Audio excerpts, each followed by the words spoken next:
Part 1, Shadows of Omikunle, Love and Betrayal. The night rain had just washed over Omikunle town, leaving the air heavy with dust, wet soil, and the smell of fresh wind. Amara Ajayi stood on her father's balcony, her wrapper tied loosely around her as she stared into the dark street. Her heart wouldn't rest, because of him. Damilare Oladipo, the man who entered her life like a whisper, and settled in her heart like a storm that refused to fade.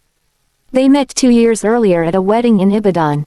Amara remembered the moment clearly, the music, the laughter, and then, his eyes locking on hers with a calm intensity that made her breath catch.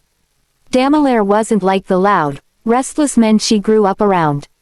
His calm confidence, gentle manner, and deep voice drew her in like a magnet. From that first conversation, she felt seen. Truly seen. Their love grew quickly, beautifully. Every weekend, Damilare drove 4 hours from Lagos, no matter how tired he was. He held her like she mattered, spoke to her like she was his future. He painted pictures of a home, children, and a peaceful life they would build together. And she believed every word with her whole heart. Until the night her world cracked open.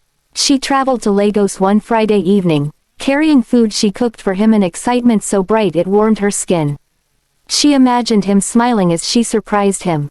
But when she opened his door with the spare key he gave her, everything inside her froze. A heavily pregnant woman stood in his living room. "Who are you?" the woman asked, looking Amara up and down. "I'm his girlfriend," Amara whispered, her voice barely there. The woman let out a bitter laugh. "I am his wife." The word hit her chest like a blow. Moments later, Damilare walked into the room, and the guilt on his face told the full story. He tried to speak, stuttering, pleading, but truth doesn't need explanation. He had married the woman years ago, claimed the marriage was dead, said he would leave one day, but never did.